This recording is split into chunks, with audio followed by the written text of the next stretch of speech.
Assalamualaikum warahmatullahi wabarakatuh. Waalaikumsalam warahmatullahi wabarakatuh. Perkenalkan, nama saya Ahmad Nizar dari program studi Hukum Ekonomi Syariah angkatan 21. Di sini saya akan menjelaskan dan memaparkan mengapa kita perlu berpikir kritis. Karena dengan berpikir kritis kita dapat mengolah informasi dengan lebih baik untuk menangkal hoax dan terhindar dari provokasi. Dan tidak hanya itu, berikut adalah beberapa alasan kenapa kita harus berpikir kritis. A. Melatih daya berpikir kritis. Dengan berpikir kritis, kita bisa menemukan lebih banyak pilihan atau alternatif kesimpulan dari informasi yang kita analisis. Adanya alternatif kesimpulan ini akan membuat kita lebih kreatif dalam mencari solusi terhadap sebuah permasalahan. B. Terhindar dari hoax. Berpikir kritis membuat kita tidak langsung percaya begitu saja terhadap informasi yang kita dapat tanpa berusaha mencari sumber atau penjelasannya terlebih dahulu.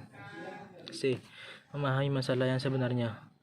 Melalui pertimbangan yang cermat terhadap informasi dari berbagai sudut pandang, kita bisa memahami sumber atau mendapatkan penjelasan yang lebih menyeluruh dari informasi tersebut.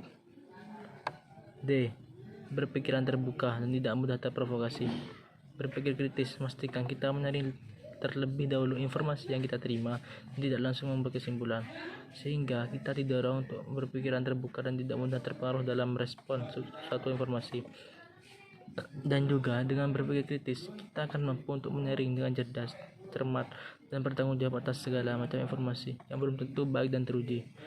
Sebenarnya, ciri-ciri seorang itu mampu berpikir kritis adalah selalu mempertanyakannya satu argumen untuk memperoleh kebenaran yang hakiki.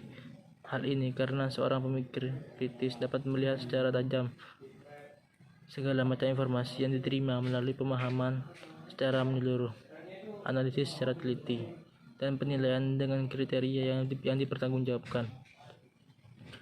Dilihat dari level berpikir, critical thinking dikategorikan sebagai level berpikir di atas berpikir netral.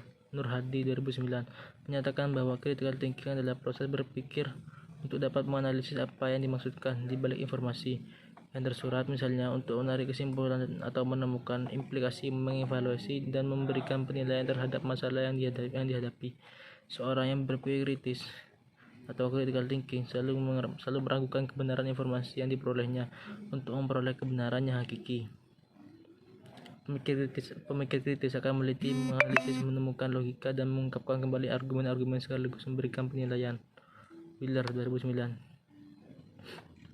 2. Bagaimana cara berpikir kritis?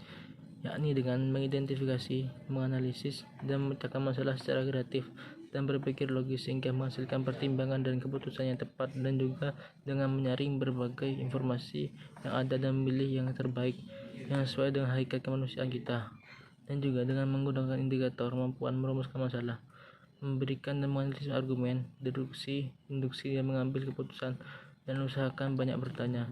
Rasa ingin tahu merupakan salah satu kunci utama untuk meningkatkan kemampuan berpikir kritis. 1. Dengan mendengar secara aktif. 2. Mempertimbangkan segala kemungkinan. 3. Jangan menelan informasi mentah-mentah. 4. Ajukan pertanyaan yang mendasar. 5. Perbanyak baca buku. 6. Adakan diskusi kecil-kecilan dengan teman. Menurut Marsano 3K 1988, ada 8 keterampilan berpikir kritis yang perlu dikuasai seorang untuk melakukan kegiatan membaca. Kedelapan keterampilan berpikir kritis tersebut yaitu: pertama, keterampilan memfokuskan. 2. Keterampilan mengumpulkan informasi. 3. Keterampilan mengingat. 4.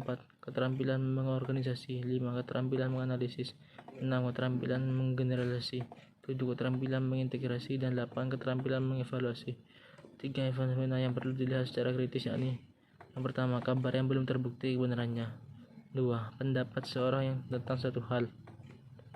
3. Aliran baru yang memang masih belum terbukti, entah itu dari segi historisnya maupun kebenarannya.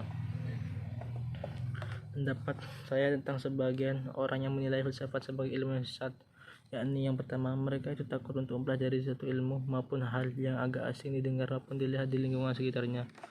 Yang kedua, mereka itu memang orang yang mana malas atau tidak ada ketertarikan untuk merenungi atau memikirkan suatu hal secara mendalam, yang mana mereka lebih mempercayai pendapat dari kebanyakan orang dan juga pendapat yang diterima langsung oleh otak dari panca indera tanpa adanya perenungan atau pemikiran bahkan penelitian.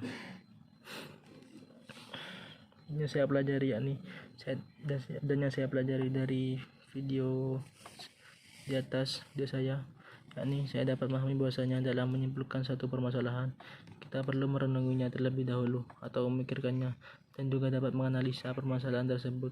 Nah, dari situ kita dapat mengetahui tentang permasalahan sesungguhnya dan juga dalam menyimpulkan satu argumen. Di situ kita perlu merenungi apakah argumen yang ingin kita paparkan itu sudah tersusun secara sistematis dan nasional. Dan dari sini saya tahu pentingnya ilmu filsafat tersebut, karena kan ilmu filsafat adalah ibu dari berbagai macam ilmu dari zaman Yunani kuno. Ya, mungkin begini saja dari saya. Assalamualaikum warahmatullahi wabarakatuh. Waalaikumsalam.